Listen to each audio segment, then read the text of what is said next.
My name is Jen Banos, and I appreciate the opportunity to share a bit of my Christian journey with you today. The strange thing is, I'm not a fan of speaking in front of groups, and I feel rather uncomfortable at this time. I would likely be turning a shade of red that Crayola would probably call Episcopalian red or something. The 8 o'clock group didn't throw eggs at me, and I trust that Reverend Frink won't be a spoiler alert and give away any big endings. So welcome with us this morning again. What's even harder to believe that I'm speaking up here is that I asked to speak up here today. It's true. I heard that Bob San Juan was looking to line up some people to speak on behalf of their Christian journey. And I don't know why, but I said, oh, I'll do it. So later when it hit me what I said I would do, I thought maybe it was just an act of God that caused me to say the words. Maybe just from being overtired with a lack of sleep. But then I thought maybe it's just because I felt so happy to support our campaign stewards. They were so welcoming to my family about 5 years ago, and it was just my way of saying thank you. So thank you for having me here. And if you're not pleased with anything that I say today, I invited myself. Please don't hold them to anything that I might say. Over this past week, it's been a good experience for me. I started off, what in the world would I have to say? To, yikes, how can I trim this down so that we get out of here on time? Over the week, I have looked at my spiritual path very carefully. I could talk at long length about the strong impressions that I have from growing up in Sunday school with Edith White at St. Paul's in Pawtucket. I could share memories of tagging along with the Dyson family during my middle school years to this very parish, where I was confirmed under the guidance of Reverend Hargraves, alongside Dale Bentley and Brian Eicherman.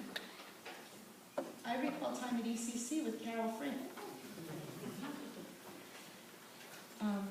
I can relate the remarkable growth and transformation in my relationship with God while my family was part of Christ Church in Lincoln. But for the sake of our time, I leave those stories on the editor's floor so I can focus on Emmanuel Church, Cumberland. This is where my beacon of God's light has found a solid foundation upon which to shine.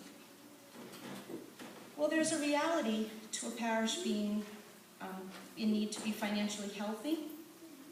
I do what I can with my pledge. I have found success in bumping it up just in little increments. It's going in a positive direction.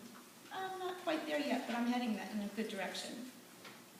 But stewardship is no longer about money to me.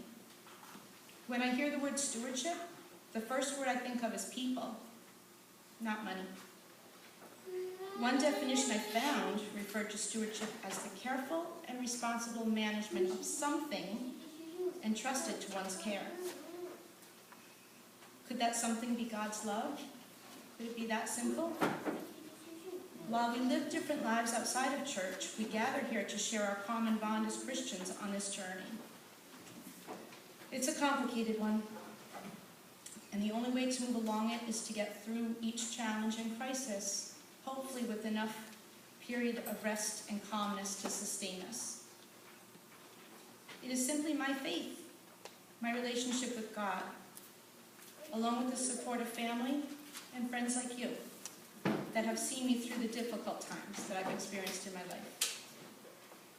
Outside of church, I'm an early childhood teacher in Central Falls, and just the other day, I was preparing a fresh batch of Play-Doh when an interesting metaphor came to light. Stewardship is kind of like a recipe. It has separate but equally important parts.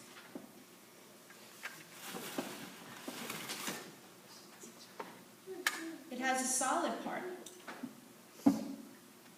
based on the ancient scriptures and our time in worship to hear God's message. Is anyone here from the altar yet?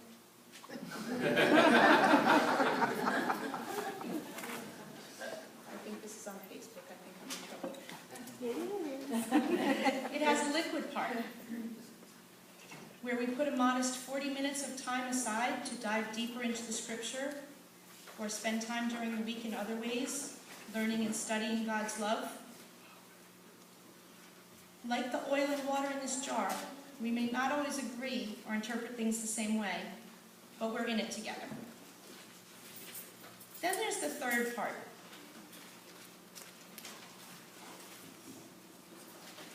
There's not much of it, but it pulls it all together. It's a special part. It seems like such a small amount compared to the other ingredients that maybe it's not all that important. But once when I tried to make Play-Doh without this, it was a flop, and I was hugely remorseful that I didn't use all the ingredients correctly. Our fellowship is our cream of tartar.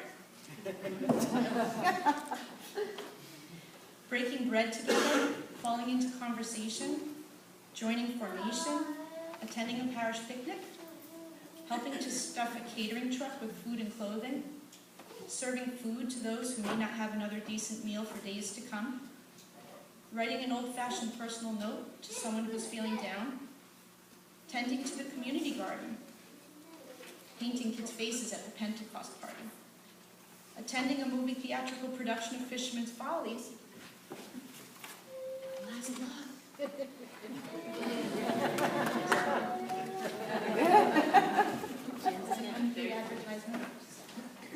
I'm a hands-on visual person. And also making Advent wreaths, attending a steak fry, when you hold out for the infamous Jesus toaster, and it's not showing up, so you spend your $21 just because you like that.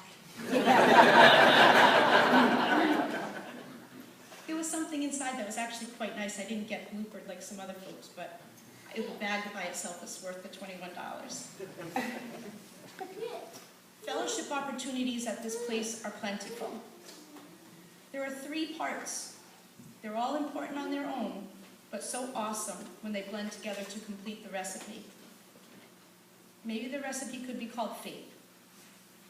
Through sharing your time, your treasures, your talents, you enhance this place.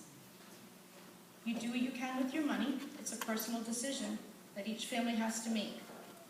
But go hog wild with your time and talents, because this growing community has a place for it. We will grow spiritually and financially along the way. We are disciples of Christ. Through worship, study, and fellowship, we shine as a beacon of God's light. We're blessed beyond belief. God's peace.